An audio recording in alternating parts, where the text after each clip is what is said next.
Carlos Montouto, ¿qué hay? Buenos días. ¿Qué tal? Buenos días a todas, buenos días a todos.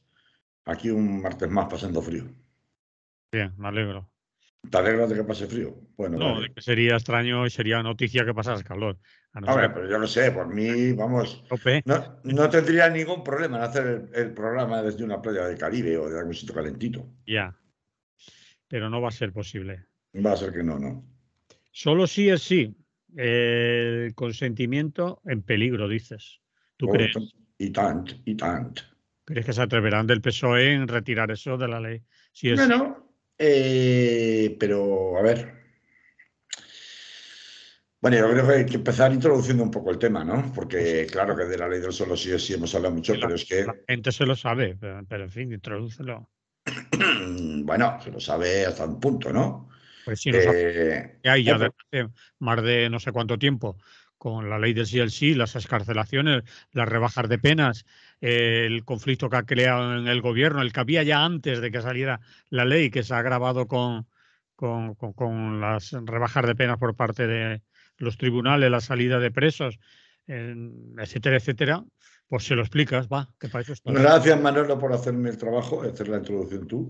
Te lo agradezco mucho, era lo que estaba esperando. Has caído en la trampa a la primera que te enseñó el trapo rojo. No, porque yo doy por sabido que es inteligente y está informada y eso se lo sabe. Sí, sí, sí que es verdad, sí que es verdad. Pero claro, tenemos a la vez aquí la doble vuelta en el momento en que, tras una campaña, la verdad, o sea, yo pocas veces he asistido a un linchamiento mediático de estas características con cargo a las consecuencias de una ley focalizadas en una persona concreta. Esta ya no se conoce como la ley del solo sí es sí, sino como la ley Montero para algunos, a los efectos de desgastar al gobierno a través de desgastar a Podemos y echarle de la vida pública definitivamente en las próximas elecciones. Es que era tertulia mañanera tras tertulia mañanera en prácticamente todas las televisiones privadas y en en muchísimas emisoras radiofónicas privadas, RQR con llevamos 280 escarcelados o, para ser exactos, de revisiones de condenas de agresores sexuales, voy a decirlo correctamente porque en términos mediáticos se utiliza siempre la palabra violadores, en muchos casos no es una violación técnicamente hablando, han sido personas que han sido condenadas por otro tipo de agresión sexual que no implicaba necesariamente penetración, en otros casos sí. Sin ir más lejos, todos acudimos con un poco, yo creo, de rubor hace un par de semanas, me parece que fue, o hace una semana, al escándalo que se montó con la secretaria de Estado de Igualdad, del Ministerio de Igualdad, Ángela Rodríguez, por unas declaraciones un tanto jocosas en el contexto de un programa de humor de estos tipo podcast, que se convirtieron automáticamente en trending topic, con el único objetivo, evidentemente, de sacarlo de contexto y desgastar definitivamente cualquier mensaje que viniera del Ministerio de Igualdad, porque lo que hay clara es una consigna: hay que acabar con el Ministerio de Igualdad. Ya da igual que sea Irene Montero que esté al frente o que esto haya sido una componenda producto de los pactos de coalición de gobierno entre Podemos y el PSOE de Pedro Sánchez cuando se conforma el actual gobierno de coalición para darle una paguita y un carguito a la mujer de Pablo Iglesias, que era lo que con la mayor mala baba posible se ha estado diciendo permanentemente por parte de la derecha mediática y de la caverna respecto a la creación de un ministerio que no existía antes, que era el Ministerio de Igualdad. ¿Tú crees que si el ministerio estuviera en manos del PSOE irían a por él de la misma manera? ¿O quizás el ministerio en ese caso no se ocuparía de y cómo se ocupa? No, es que no se hubiera creado, es que no existiría. No existiría. No existiría, como de hecho no existía hasta el momento en el que Podemos entra en el gobierno. Es decir, Podemos sabe que tiene pues, un determinado nicho de potenciales electores, porque entre otras cosas, buena parte de sus votantes forman parte de ese universo que no se configura tanto ideológicamente como se configura por el lado de la izquierda woke. Vuelvo a contar que la izquierda woke, para quien luego se enfada porque dice que utilizo demasiados anglicismos, pues es la izquierda que pone en el centro del debate político la cuestión identitaria, sea la cuestión feminista, sea la cuestión antirracista, sea la cuestión pues especista, por poner un ejemplo, ¿no? O sea la cuestión evidentemente de medioambiental, ¿no? Bueno, pues hay mucho, evidentemente, mucho alcance e influencia entre esa izquierda woke en las filas de Podemos. Se sienten como legítimos representantes en el gobierno, y es por eso que se crea el Ministerio de Igualdad. Entonces, el Ministerio de Igualdad tiene razón de ser en la medida en la que se permite institucionalmente recoger esas reivindicaciones. Y por eso se crea, independientemente de que sea la señora Montero o sea otra persona quien hubiera podido pues ostentar su presidencia como ministra, ¿no? O ministro.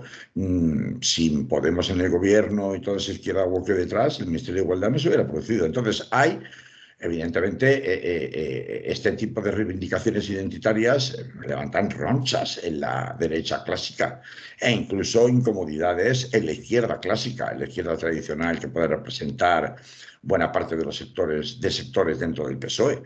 Y tanto es así que lo hemos visto con la ley trans, tanto es así que lo hemos visto con que evidentemente la ley trans pues es un buen ejemplo, ¿no?, de esa izquierda woke de la que antes hablábamos, en el sentido de poner en el centro del debate público lo identitario. Y hay resistencias y temores que cuando se aprueba la ley del solo sí es sí, Manolo, ya había habido sus más y sus menos con ciertos sectores del gobierno del Partido Socialista, o mejor dicho, del Partido Socialista en el gobierno, pero al final se decide que, bueno, pues que hay que asegurar, evidentemente Podemos pone todas las cartas encima de la mesa y dice, bueno, esta para mí es una de mis leyes estrella, de mis leyes fundamentales, y si me quitáis esto es que estáis poniendo en juego la propia existencia del gobierno de coalición, ¿no? Decía Manolo. No, decía la coalición, pero el gobierno de coalición, que se Sí, ponía en peligro si... Vale. sí. Claro, y entonces finalmente se decide, bueno, pues dar un salto adelante y decir, bueno, pues lo que pase, que tenga que pasar. Pero si pasa, como de hecho ha pasado, la culpa es del Ministerio de Igualdad. Claro, yo es que a mí me rechinan, me sangran las orejas cuando, me sangran los oídos cuando escucho constantemente hacer apelaciones a la ley Montero como si fuera de una sola persona. Es que lo hemos comentado muchas veces y ahora no lo voy a repetir. Pero a mí de verdad me sangran los oídos de que incluso desde sectores supuestamente progresistas se acuda siempre a personalizar, es decir, a enfocar en una sola persona la responsabilidad de los beneficios y los defectos de una ley, cuando es una ley que ha pasado por 43.000 filtros de todas clases. Otra cosa es que haya estado de acuerdo o desacuerdo con aceptar el consejo o el informe vinculante o no vinculante de determinado organismo oficial, pero que ha pasado por justicia, que ha pasado por las comisiones correspondientes dentro del Congreso de los Diputados. Eso no se puede negar. Por tanto, aquí, en todo caso, si existe un efecto indeseado de esta ley que hubiera de corregirse, habrá que ver cómo se corregía, porque ya era sabido, y así había una opinión mayoritaria de todos los juristas de renombre en este país, de que cualquier modificación de la ley del solo sí es sí, en términos de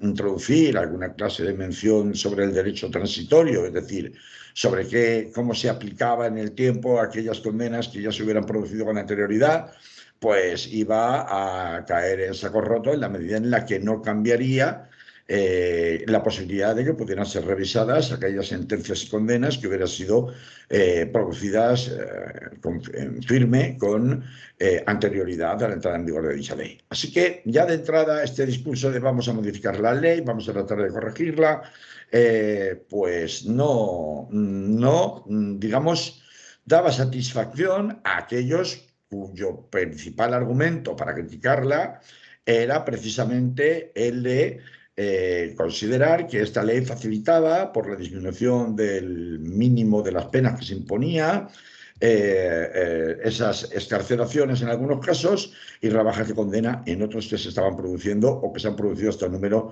de 280 en la actualidad. 280 revisiones, que no excarcelaciones. Bueno, ya sabiendo esto, entonces, ¿qué es lo que había que revisar? Porque claro, el mensaje de las 2 últimas semanas, desde que el PSOE anunció que sí que estaban estudiando abiertamente, que se iba a revisar el contenido de la ley, pues ha sido, es que Podemos, el Ministerio de Igualdad, sus dirigentes, se han atrincherado en la ley, dicen que la ley no se toca y son unos soberbios, porque no reconocen que se han equivocado, como si se hubieran equivocado solo ellos, y no los servicios jurídicos de la Cámara, no los servicios jurídicos del Ministerio de Justicia, no los servicios jurídicos de muchas partes, ¿no? Y Que han además intervenido en la ley. las leyes que salen del Consejo de Ministros son colegiadas, es decir, que es responsabilidad del propio Consejo de Ministros, incluido el presidente. Sí, Es pero decir, ya te he contado que cuando se aprueba la ley o cuando se tira la ley para adelante, se tira con una consigna por parte de los sectores ajenos a Podemos en el gobierno, que es, bueno, esta es la ley de igualdad, pues si alguien se estrella con esta ley, que se estrella igualdad, que para eso es la suya, y la reclaman. Y entonces, si algo pasa, nosotros vamos a eludir toda responsabilidad y nos vamos a presentar aquí como el poli bueno que arregla los problemas. Que fíjate, estos son unos ilusos, muy bien intencionados, lo que tú quieras, pero realmente de técnica jurídica y de técnica política no tienen ni idea. Y entonces esta cuestión, la jugada es, pues eso, desconectarse totalmente de lo que pueda ser la responsabilidad de este asunto, ¿no?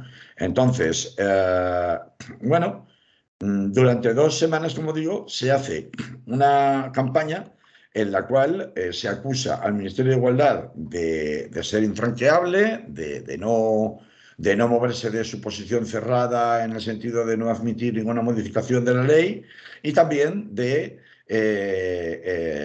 forma aparentemente prepotente y presuntuosa, bloquear cualquier medida que contribuya a que los presos dejen de salir, cuando, como he contado antes, ya había un consenso generalizado acerca de que se hiciera lo que se hiciera ahora con aquellos respecto de los que ya había habido una sentencia firme o estaban cumpliéndola, no había posibilidad de que pudiera, digamos, aceptar a su situación de posible revisión de sentencia y condena las medidas que ahora se pretendieran adoptar para reformar la ley. Bien. Y de pronto, esto que es larvado durante como 10 días, una semana, 2 semanas, de pronto explota este pasado fin de semana con una serie de hechos que paso a contar para quien no haya estado muy pendiente de lo que ha sucedido al respecto, que dan lugar a un enfrentamiento, pues eso, en público, bastante fuerte entre el sector socialista del gobierno y el sector podemita del gobierno, con la interferencia de Núñez Feijóo, que se ofrece raudo y veloz a apoyar la propuesta del Partido Socialista en el gobierno sobre la eventual modificación de la ley, que además el PSOE anuncia dispuesto a llevar a cabo y a acometer de manera inmediata en el Congreso de los Diputados con una presentación de un proyecto de ley con o sin acuerdo de Podemos. Y esto, claro, ya para empezar, ¿Tú qué piensas? ¿Que es por lo sucedido este fin de semana pasado básicamente o porque estamos en precampaña electoral y se vienen encima muchas elecciones y no quieren tener ese muerto en el armario y que todos los días se lo estén recordando y saliendo más excarcelaciones o más rebajar de penas y vaya tú, como vamos a hacer una campaña así con esto encima, ¿no? Es decir, sacarse de encima el problema o ha precipitado este fin de semana la cuestión. Bueno, El PP se ofrece porque le han dado pie a ofrecerse, porque alguien ha dicho vamos a revisar, vamos allá. Hombre, claro, porque si lo vas a hacer, si tú vas a revisar, o sea, primero, te voy a contestar, primero, cuando empiezan las primeras revisiones de condena en la Audiencia Provincial de Madrid, lo que el gobierno unido, es decir, tanto el lado podemita, en el lado de Podemos como en el lado socialista, lo primero que hacen es decir, bueno, vamos a esperar a que el Tribunal Supremo unifique doctrina, porque fíjate que en La Rioja, en cambio, no están revisando las condenas. Hay aquí una disparidad de criterios y hay que esperar a que unifique doctrina. Al cabo de un mes, el Supremo tiene ocasión de pronunciarse, pero tangencialmente, y apunta a que, vamos, que no le pasen en la patata caliente, que bastante tiene ya con lo que tiene, pero que no está ni mucho menos claro cuándo unificará doctrina y no va a ser en breve. Con lo cual le devuelve la patata caliente al gobierno, tanto a un sector como al otro. A partir de ese momento se produce un desgaste diario, constante, como gota malaya, alimentado desde luego de todos los enfants terribles de la caverna mediática, en donde diariamente el gobierno, en su conjunto, sufre la llamada pena de telediario cada vez que se conoce una noticia de excarcelaciones o de nuevas revisiones de sentencias. Y se alarga, lo cual permite que en el argumentario general, tanto del Partido Popular como de Vox, esta cuestión, que podía haber sido puntual y haberse disuelto como azucarillo en medio de la espuma del mar, pues tal vez un mes desde que salió en vigor, desde que entró en vigor la ley, si el Tribunal Supremo se hubiera pronunciado de otra manera, como no se pronuncia de una manera concluyente y dilata en el tiempo esa unificación de criterios, pues ya está, se instala en el argumentario general de los partidos de la derecha y la extrema derecha, pues el lenguaje de la caverna mediática y de esa pena de telediario. Y esa pena de telediario es la que hace que se busque una solución para cerrar esta vía de agua por parte del Partido Socialista con Podemos, que es una solución que no se alcanza, porque claro, la solución, y esto que voy a decir ahora es lo que explica probablemente Todos a una fuente ovejuna entonado por Núñez Feijóo con este asunto en relación al apoyo del Partido Popular a la enmienda del Partido Socialista o a la reforma del Partido Socialista con o sin Podemos, la solución es, ¿cómo no? Otra vez, un aumento de penas.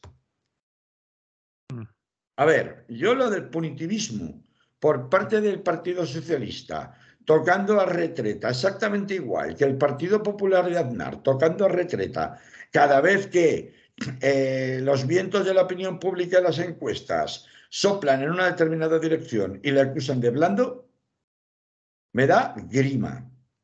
Una de las cosas principales que había intentado la ley del solo sí es sí, no solamente era poner la cuestión del consentimiento en el centro, la falta de consentimiento en el centro de la tipificación penal de esta clase de conductas contra la libertad sexual de las personas, sino también desenfocar, es decir, romper definitivamente con esa inercia característica de los estados prohibicionistas y de las sociedades prohibicionistas, que es cuanto más pena mejor, cuando de hecho la pena en España por esta clase de delitos era totalmente desproporcionada respecto no solo a otra clase de delitos de igual o mayor calado, es decir, era posible ser condenado por un delito de violencia sexual a una pena superior a la de otra persona condenada por un homicidio donde el bien jurídico protegido no es la libertad sexual de la persona, que por supuesto es muy digno y loable de que se proteja, sino que es nada menos que el valor superior, que es la vida humana, en el caso del delito de homicidio, y sin embargo tú podías ser condenado por 7 años en delito de homicidio y 12 años en delito de agresión sexual. Eso Sí, con las penas anteriores. sí, Claro. es curioso que mucha gente considera que una ley es buena si tiene mucha cárcel. Eso Bueno, es. Y entonces, claro. Entonces, lo que trata de trasladar, es decir, la ley del solo sí o sí no es una ley punitivista, pero eso no significa que sea blanda, porque lo que está pensando, y esta es la clave, y yo creo que ahí coincido completamente con la importancia que tenía la utilización del artículo referido al consentimiento de la mujer, lo que pretendía era que si se vuelve a recurrir al criterio cualificativo de esa violencia en función de que se haya utilizado violencia o intimidación para constituir una modalidad grave de este tipo de delitos, volvemos otra vez a cargar toda la prueba, todo el peso de la prueba en la mujer, con la enorme dificultad, la exigencia de demostrar, pues eso, ya sabes lo que es el estereotipo, ¿no? Si cerró lo suficientemente fuerte las piernas, si se defendió lo bastante, si realmente hubo una intimidación que fuera de la entidad suficiente como para doblegar su voluntad. Es decir, otra vez volvemos a poner el foco en la actuación de la mujer, de la víctima. Y esto es lo que se impedía, lo que al eliminar del centro de la ecuación a la hora de penalizar esta clase de conductas, a la hora de eliminar de la ecuación la cuestión de la violencia o la intimidación para que no tengan que ser las víctimas, además, las que tengan que hacer un doble esfuerzo de demostración, muchas veces imposible, porque hay supuestos, como por ejemplo el de la manada, que era el más obvio y de donde arranca todo esto realmente, donde la intimidación no es una intimidación explícita en el sentido de que te ponga un cuchillo en el cuello mientras te violo. La intimidación se producía per se por encontrarse en un lugar como el que se encontraba en aquel patio en el interior, totalmente desprotegido, sin vigilancia, sin personas, sin nadie que pudiera auxiliar, por parte de 5 energúmenos, al mismo tiempo con una mujer que no lo había solicitado, donde no estaba prestando su consentimiento. ¿Dónde estaba la intimidación? ¿Dónde estaba la violencia ahí? ¿Le habían puesto un cuchillo en el cuello? No. ¿Le habían atado las manos? No. Pero, claro, solo la intimidación de 5 tíos como 5 Torres, uno de ellos guardia civil y el otro policía local, si no recuerdo mal, eso ya producía como resultado una desproporción de fuerzas en donde la opción de libertad personal de la víctima, de decir, no, no quiero nada de esto, me quiero ir, era imposible, había desaparecido, porque había una situación de superioridad total por parte de los agresores. Pues para evitar que se tenga que entrar en este debate y pase todo lo que pasó con la sentencia de la manada, acordaros de lo que pasó con la sentencia inicial de la manada en la Audiencia Provincial de Navarra, en donde no son condenados por la modalidad que exigía el uso de violencia o intimidación, sino solamente por la modalidad menos grave del asunto. Bueno, pues para evitar todo eso es por lo que se ponía el consentimiento en el centro. Luego, lo importante no era que te castigue a 10 años o a 12 años, que te castigue a 4 o te castigue a 5 años en el rango menor de la pena. Lo importante era que le acabo de quitar un tremendo muerto de encima a las víctimas que ya no tienen que demostrar contra viento y marea que ellas no han provocado, porque a saber a dónde ibas, a saber por qué habías bebido tanto, te pusiste en riesgo, la intimidación como tal no se produjo, porque tú ya también ibas pidiendo guerra, porque fíjate lo corta que era la falda, ¿no? Para que nos entendamos. Este era el argumento principal de la ley del solo sí es sí. ¿Entiendes, Manolo? Sí, sí, sí, está claro. Y esto es lo que como toda respuesta, el Partido Socialista, cuando ve que tiene que hacer algo para que no le siga desgastando electoralmente el argumentario de la parte más rancia de esta sociedad, que asume como propio el partido de la oposición, que va primero en las encuestas, lo que hace es volver a recurrir a lo de siempre, el aumento de penas. Y dicen, sin tocar el consentimiento de las mujeres víctimas de violencia sexual. A ver, yo no he visto, porque no la han presentado oficialmente, en qué va a consistir la propuesta exacta de reforma del Partido Socialista en el seno del gobierno, con o sin Podemos. No la han presentado. Pero hay dos elementos. Porque han dicho que ya la han presentado. Bueno, pero públicamente, al menos yo no la he visto. Yo no sé si la has visto tú. No la hemos en detalle, claro, claro.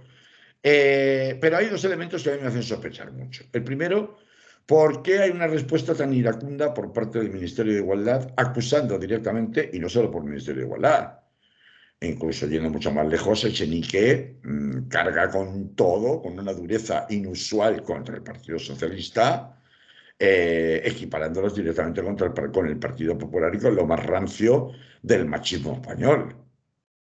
Y esto ha cocido muchísimo, porque claro, Echenique es el interlocutor habitual en el gobierno, en el grupo parlamentario, es decir, en el Congreso del grupo parlamentario del Partido de Unidad Podemos con el Partido Socialista, claro, el portavoz, claro, no cualquiera dentro de Podemos, y que cargue de esa forma tan contundente contra el Partido Socialista les ha escogido.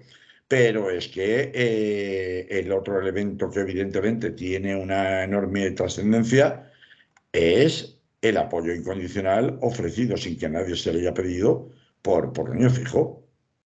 Es decir, que algo ronda en esa propuesta que es del agrado de Núñez Feijóo y no creo que pueda ser solamente el endurecimiento de las penas, sino que algo se cuestiona de nuevo o introduce de nuevo y ratifica la acusación de Podemos al Partido Socialista de querer volver al Código Penal anterior, en donde de nuevo el criterio central era la violencia y la intimidación, ¿no? Sin embargo, dicen desde las filas del PSOE en el gobierno que ningún derecho de las mujeres va a ser restringido, ni vamos a volver atrás, ni un paso atrás.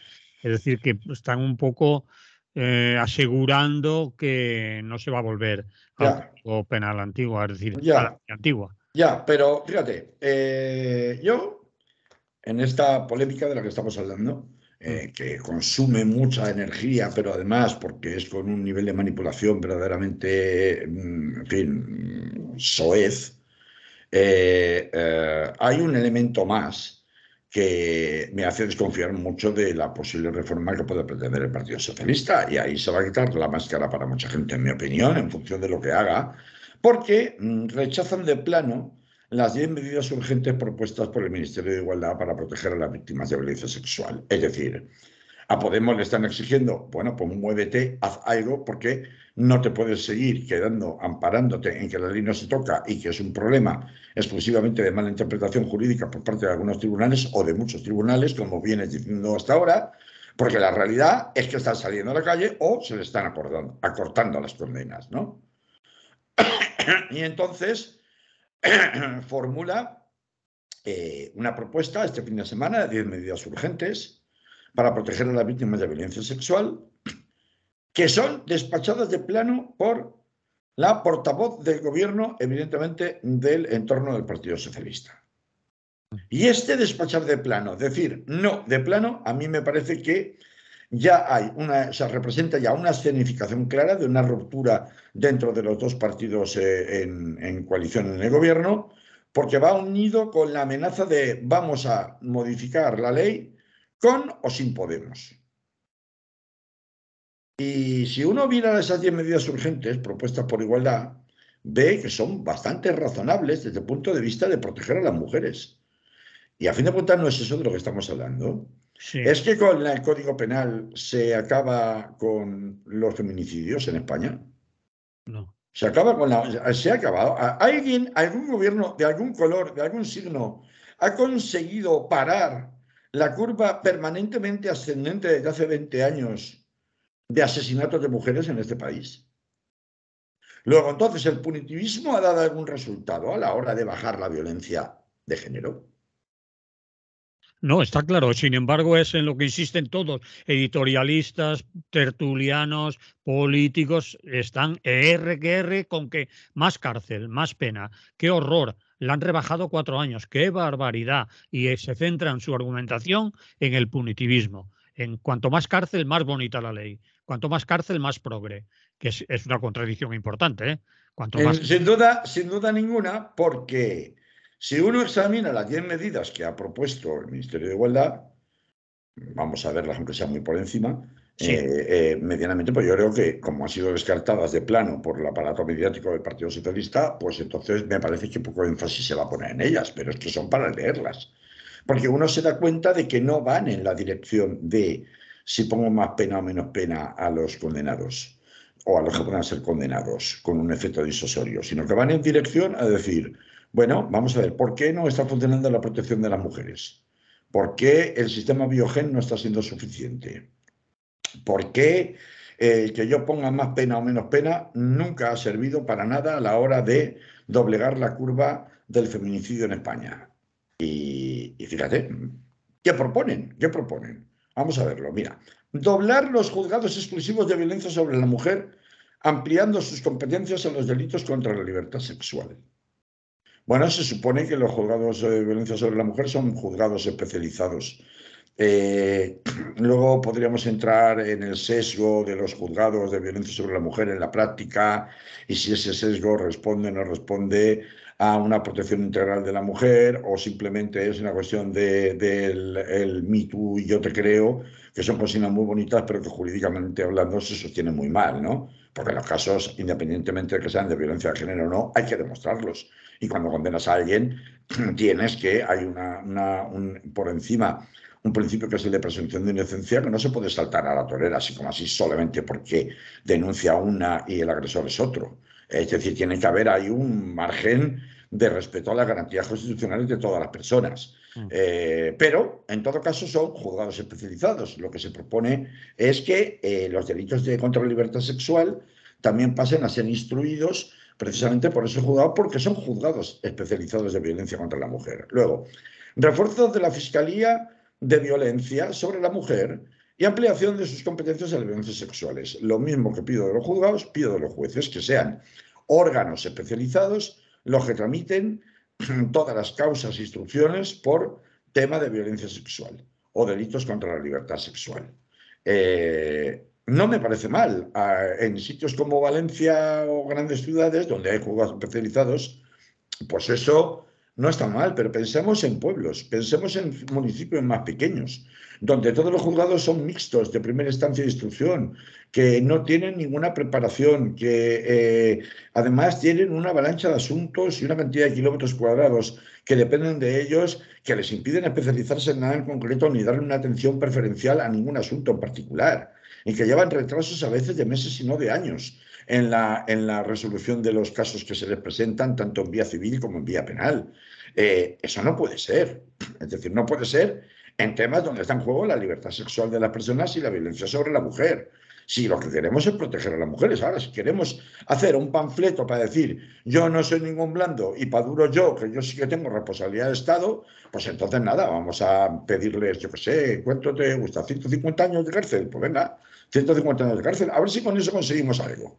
Garantizar la asistencia jurídica gratuita a las víctimas, que normalmente la tienen, pero no siempre la tienen, porque los límites de la asistencia jurídica gratuita pues son económicos y hay situaciones en las cuales, como se cuenta en la unidad familiar, como quien te haya agredido sea precisamente, pues pongamos tu pareja o tu marido, la persona con la que convives, y resulta que gane más dinero, pues igual resulta que tú no tienes derecho a la asistencia jurídica gratuita, porque tu unidad familiar, que incluye a tu marido, que sí que gana pasta, aunque tú no la pagues, pues pasa del límite y entonces ya no tienes asistencia jurídica gratuita y tienes que pagarte un abogado particular y no tienes dinero para pagarte un abogado particular y te quedas ahí un poco en tierra de nadie, cosa que le pasa a más gente, no solamente a las víctimas de violencia de género o de agresiones sexuales.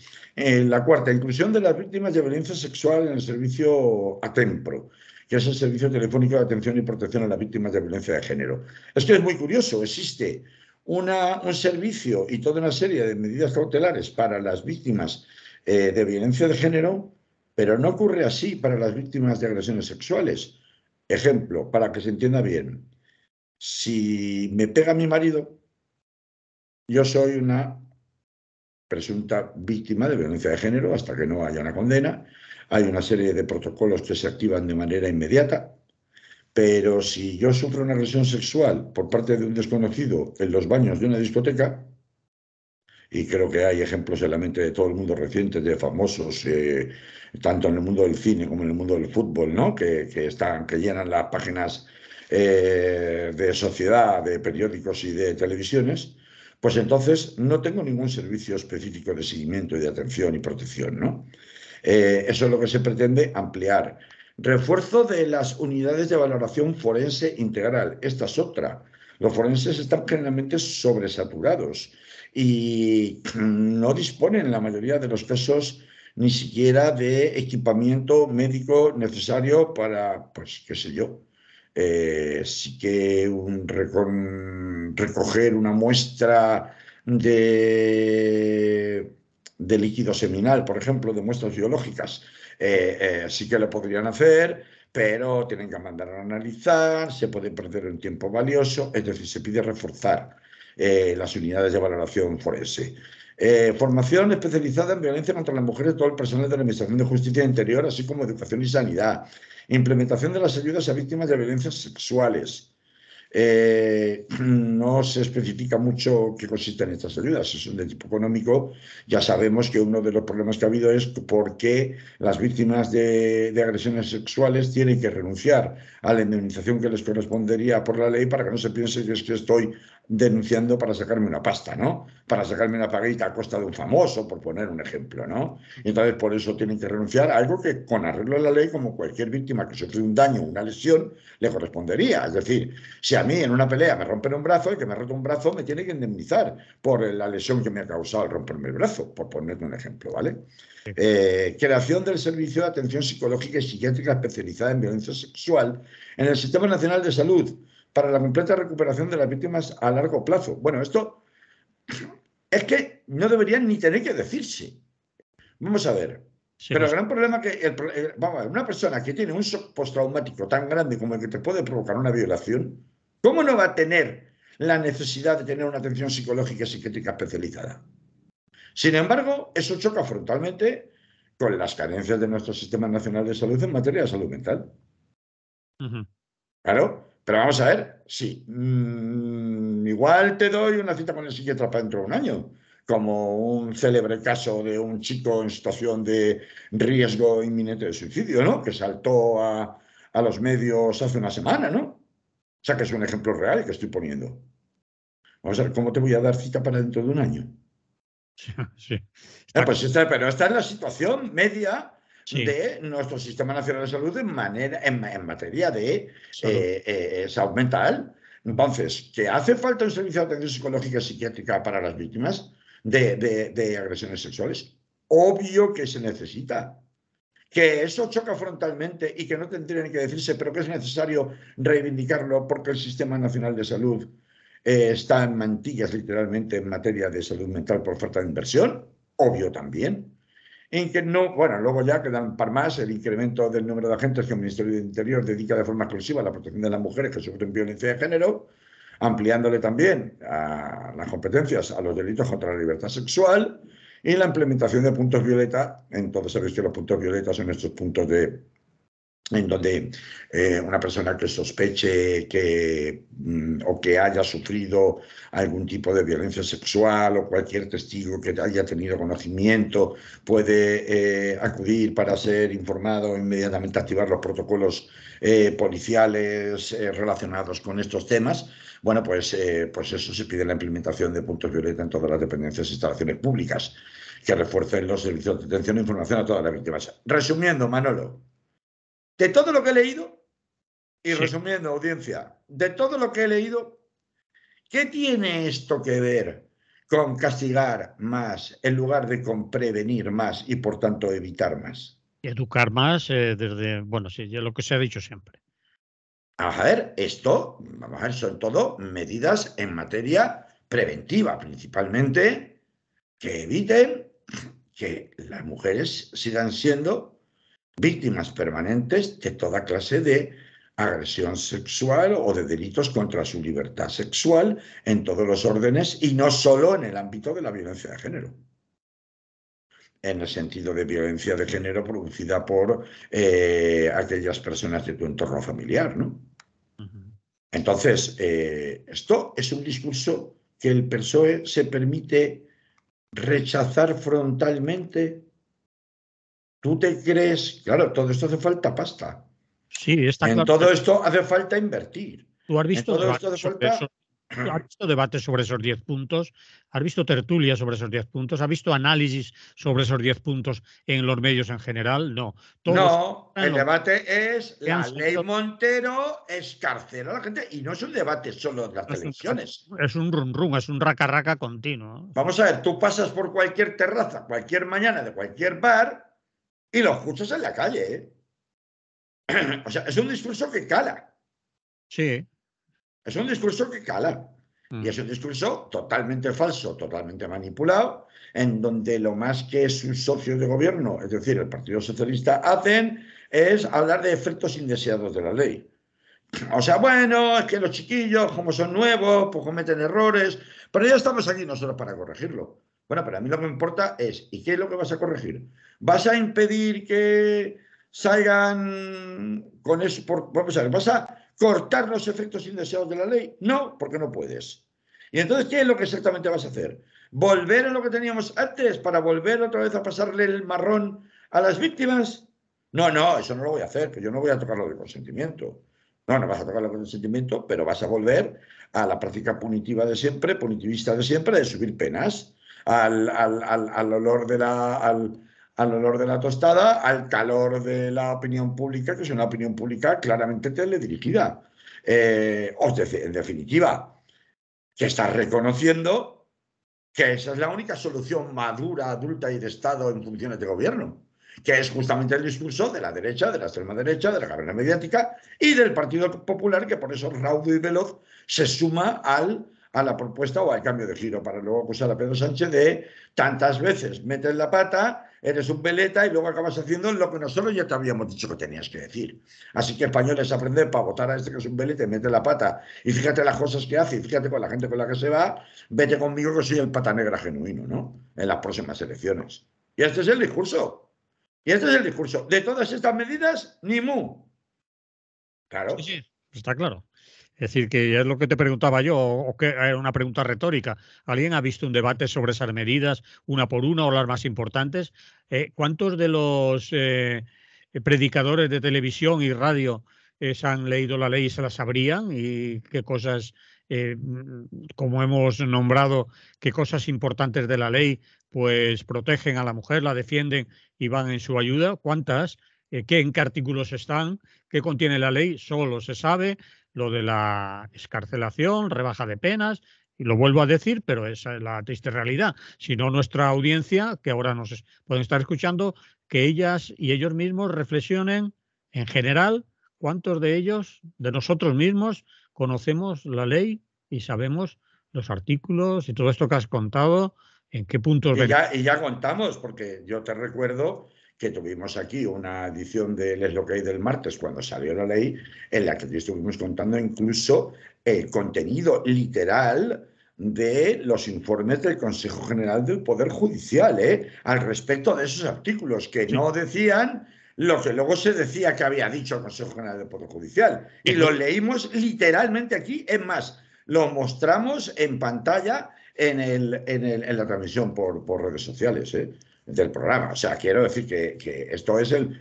Te voy a poner un solo ejemplo. Es que incluso respecto a esta falta de debate sobre estas 10 medidas urgentes que propone Igualdad, yo he visto un titular de Telecinco, me vas a decir, a ver, Telecinco, no, pero es el sentido general, en donde sí te las recogen, pues te recogen las medidas, pero el titular que tú ves cuando haces la búsqueda en Google o en cualquier buscador es: ¿pero sirven las medidas de poder igualdad para la ley del solo sí es sí? O sea, ya poniendo en cuestión, luego entras en la noticia, porque me ha dado curiosidad y he mirado, y no hace ninguna mención enfática, sarcástica sobre igualdad. ¿Por qué no les hace falta? Porque ya te han ridiculizado previamente en la propia entradilla de búsqueda en Internet de la noticia. Es decir, ya desde la propia búsqueda de la noticia, yo ya estoy introduciendo un factor de ridiculización.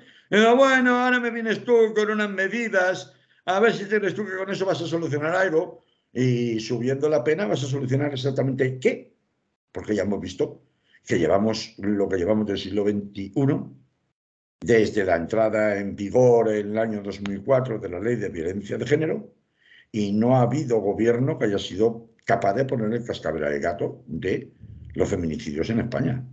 Luego, entonces, pero en cambio tú no dices eso.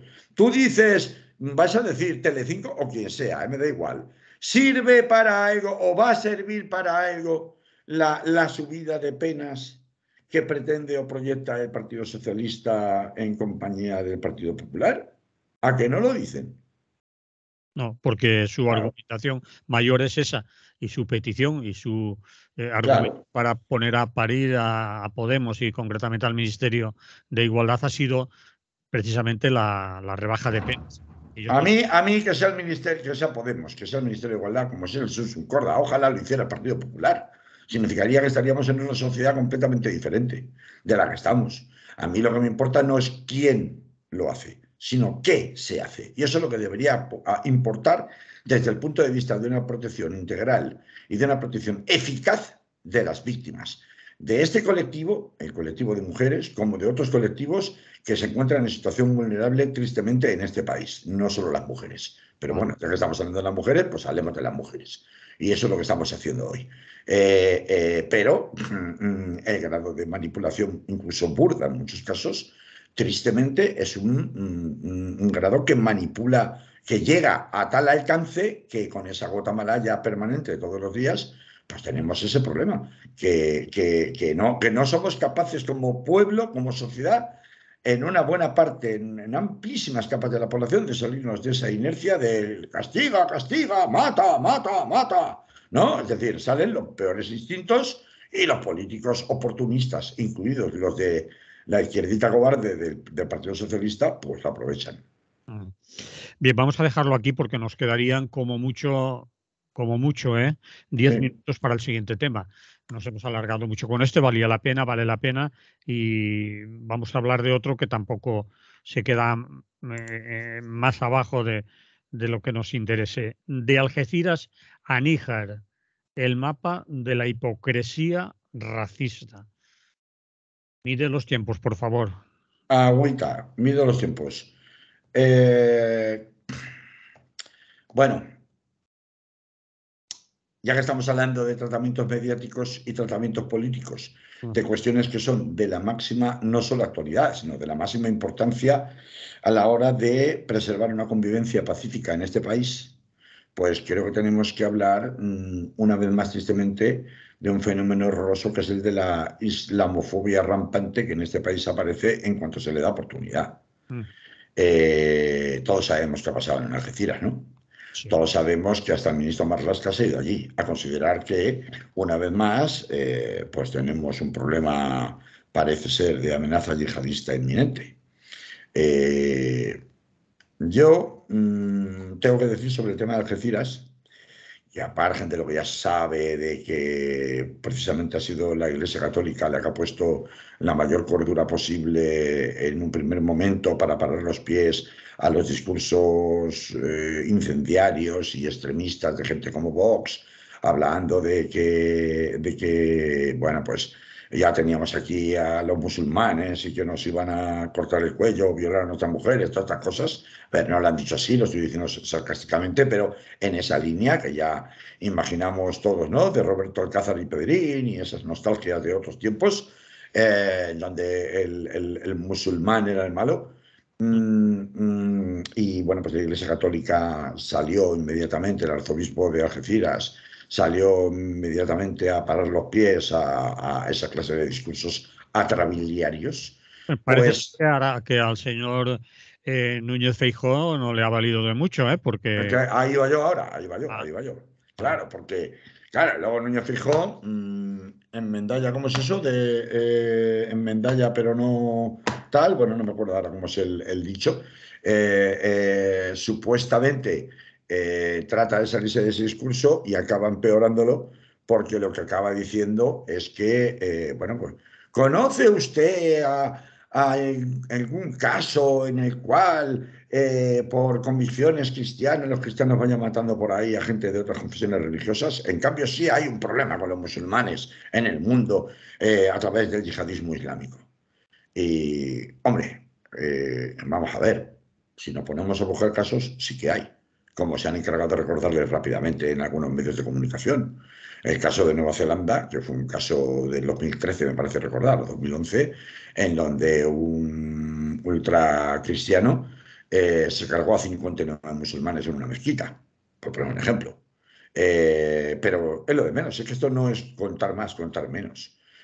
Esto es que cuando se hacen esta clase de discursos, esta clase de simplezas, al margen de obviar la realidad de que llevamos siglos de españoles nacidos en España, de confesión musulmana, sobre todo en el sur de España, que son tan españoles como tú y como yo, Manolo, y como el católico viejo más viejo que quieras encontrar en Asturias o en el norte de España, donde quieras, como si fuera en el mismísimo monasterio de Covadonga, vamos, más español que Pelayo, para que nos entendamos. Pelagistas, sí. Claro, pues aparte de eso, que ya por tanto un ataque frontal contra lo musulmán o contra el Islam es un ataque contra una parte importantísima de cientos de miles, por no hablar de más de 1 millón de musulmanes practicantes en España, de los cuales el 90% son nacidos en España, de padres nacidos en España, de abuelos nacidos en España. Además de eso,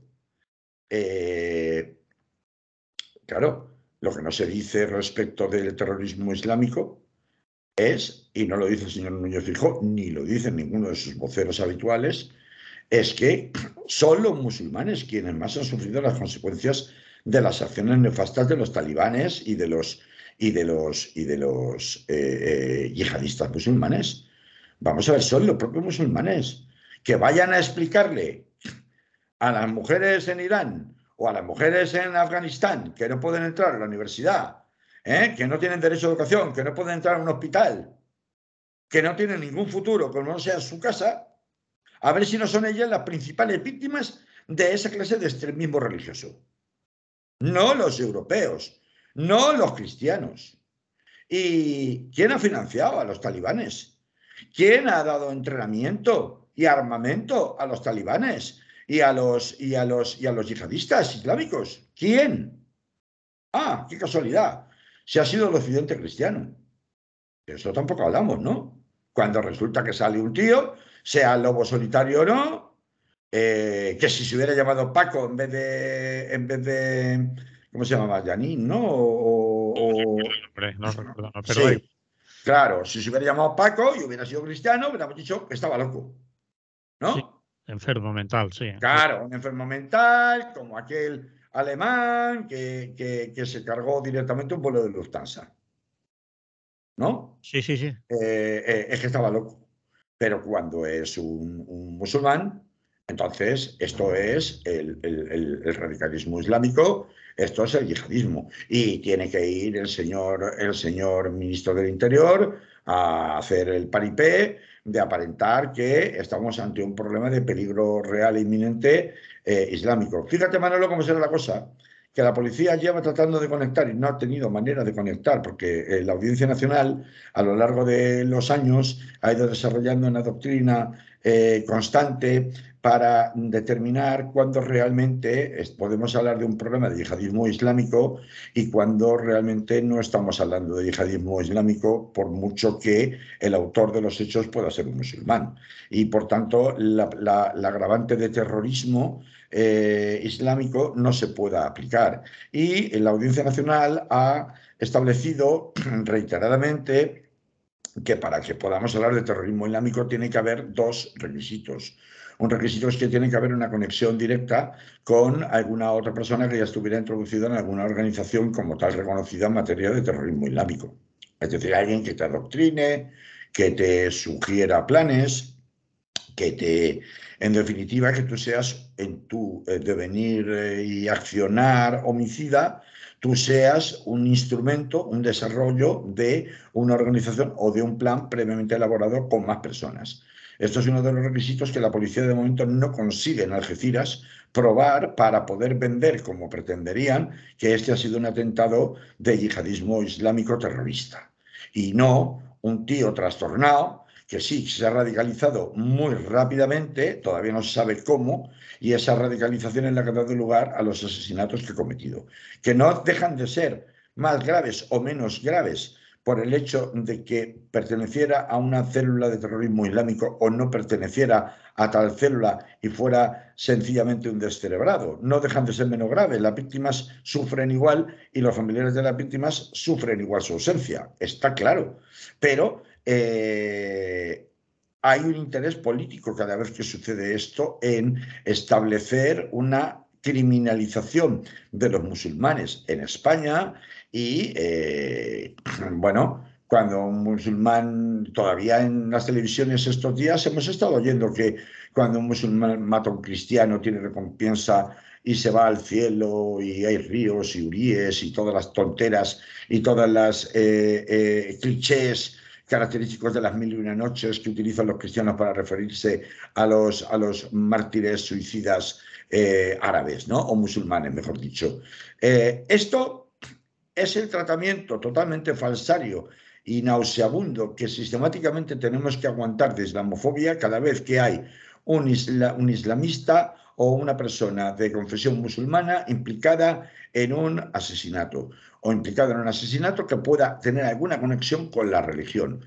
Pero esto, en cambio, silencia prácticamente por completo cómo las verdaderas agresiones se producen por cristianos bien pensantes a los musulmanes, como hemos observado con el desarrollo este fin de semana del campamento de Walili en la población almeriense de Níjar, que venía siendo anunciado sin que haya habido ningún tipo de alternativa habitacional por parte del ayuntamiento, pese a lo que se venía anunciado. El ayuntamiento consigue que su juzgado de instrucción de su zona acuerde la autorización de intervención policial para desmantelar el asentamiento del Walili, en donde 450 temporeros malvivían, denunciada la situación desde hace años. Yo es que a veces me pregunto si merece la pena que las ONGs gasten tanto esfuerzo en denunciar las condiciones de penuria absoluta y de abandono total en los que están algunos temporeros en algunos pueblos y ciudades de España,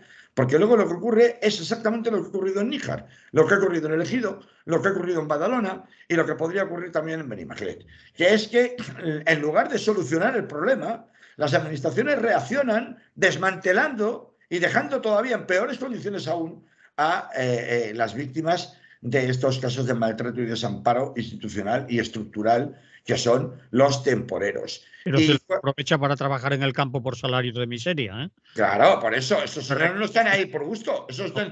No se renuncia a su mano de obra barata y esclavista, ¿eh? De esto no vamos a hablar, claro. Esto no es una célula terrorista, ¿no? Me refiero a los del ayuntamiento que promueven el que, anda, qué casualidad, es que ha habido unos incendios en unas chabolas justo cuando los iban a desalojar. Siempre hay unos incendios en unas chabolas cuando se va a producir un desalojo. Siempre comienzan los incendios en chabolas cuando se va a producir un desalojo. ¡Qué casualidad! ¿Verdad? Porque claro, si se producen unos incendios cuando se va a producir el desalojo, ya tengo la excusa perfecta para decirle al resto, oye, mira, pues es que no se puede estar aquí, ya ves que se están quemando las casas, vámonos porque aquí no puedes seguir, ¿qué quieres? ¿Quemarte? Te tienes que ir, ¿no? Claro, claro. Y además, luego podrás decir, fíjate, ¿en qué condiciones estaban? Es que con esta gente no se puede tratar. Si queman sus cosas. Claro. Ejemplo, manifiesto de manipulación. Pero claro, de los 450 de Walili, resulta que 350 se han relojado por iniciativa propia en otros asentamientos cercanos a Níjar, en Almería, como el de Atochares o el de la Barraqueta, para poder seguir trabajando en las condiciones de miseria y de semiesclavitud en las que ya trabajaban en el Walili. Sí. Y los otros, los cerca de 100, que no se han ido a esos otros asentamientos, o sea, ¿qué hemos ganado? Eliminar un asentamiento para mandar más miseria a otros que ya tenían miseria, amontonar la miseria en otros sitios. Pero seguir aprovechándolos para que sigan recogiendo. Naturalmente. Ratito para los señores empresarios de esas explotaciones. Naturalmente. Entonces, ¿qué han hecho con los otros 100? Pues la gran solución habitacional del ayuntamiento, que es el que insta al juzgado de guardia para que le dé autorización a su policía y a sus máquinas, a sus excavadoras, para tirar su bulldozer, para tirarlo todo abajo, es generar un realojamiento de emergencia en un pabellón con camas supletorias, o sea, con camastros, situado en Los Grillos, a varios kilómetros de los puestos de trabajo de las personas que habitan el Walili. Que dices, a ver, nene, es que encima todavía me lo pones peor. O sea, no tengo mis cosas, no tengo intimidad. Me metes en un camastro ahí en medio de un pabellón deportivo, que eso es una situación, eso no es una situación, una solución habitacional. Eso es una situación de emergencia que puede durarte una semana, 15 días, pero eso no es ninguna solución, perdón. Y encima haces que todavía tenga que pasar más penurias porque me llevas aún más lejos de los campos donde yo normalmente estaba trabajando. Pero eso sí, de las condiciones en las que trabajas en esos mismos campos, de ese mismo pueblo, de ese mismo ayuntamiento, de ese mismo alcalde que ha sido votado por esos mismos vecinos, de eso no decimos nada. Aquí no pasa nada. Entonces, claro, uno aprecia cómo hay un doble rasero porque cuando tú ves el tratamiento que se da en los informativos en este país al caso de Algeciras, a todas horas, hasta el más mínimo nimio detalle sobre la vida de este hombre, etcétera, etcétera, y ves que aquí a estos 450 personas no se cita ni el nombre de ninguno, y menos mal que esto era un tema muy conocido, el Walili era un caso muy conocido por las ONGs, y allí pues estuvo Serin Bae, que es diputado de la Asamblea de Madrid, por Podemos precisamente, allí han estado también varias ONGs desde hace muchos días, como por ejemplo la plataforma Derecho a Techo, nuestros compañeros de Valencia Refugi en el programa de entrevistas del Jure Directe han venido muchas veces a contar esta situación y otras situaciones de temporeros en circunstancias parecidas en la zona de Albacete, por no hablar de lo que tenemos aquí mismo a nuestras puertas en Benimaclet. Es decir, estos campos de la semiesclavitud que tenemos por toda España, de estos, a las personas que padecen estas situaciones, la prensa no les pone ni nombre ni apellidos. ¿Tú sabes cómo se llama alguno de estos? No. ¿Personas? No, ¿Tienen nombre? además, No existen. Son borrados de la memoria porque no interesa que se personalicen, como no sabemos los que murieron en la valla de Melilla, el nombre de los que murieron en la valla de Melilla. Porque si los personalizas y le pones un nombre, le pones una cara, entonces cuesta mucho más trabajo aceptar lo que son las atrocidades que se están cometiendo con ellos. Sin embargo, la presentación que de ellos se hace en los medios de comunicación sin nombre, sin cara, sin identidad, hablo de los temporeros que han sido desalojados, es... Claro, el problema es que como la mayoría no tienen papeles en España, la solución habitacional es mucho más difícil de alcanzar. O sea, tú estás allí, te queman las casas, te tienes que ir, te echan por tu culpa. No haber estado. ¿Para qué ha venido? Está claro. A nadie se le ocurre preguntar que si están ahí será porque están trabajando en algún sitio. Y si están trabajando en algún sitio es porque alguien le está dando trabajo en algún sitio. Y le está dando trabajo saltándose toda la normativa y la legalidad vigente. Y seguro que no les pagan. A lo mejor lo hacen en unas condiciones que le compensa aún así saltarse la legalidad vigente, porque si no, no lo haría. ¿Verdad? Y que a lo mejor esos mismos son los que luego han votado al alcalde que votan los vecinos que son el alcalde que son los vecinos. ¿Qué diría Rajoy? Así que cuando hablamos de criminalización, de islamofobia, teniendo en cuenta que la mayoría de estas personas temporeras, y más en Cádiz y en Almería en concreto, donde está Níjar, son de confesión musulmana, porque son procedentes de Senegal, son procedentes de Mali, son procedentes de Marruecos, son procedentes de Mauritania.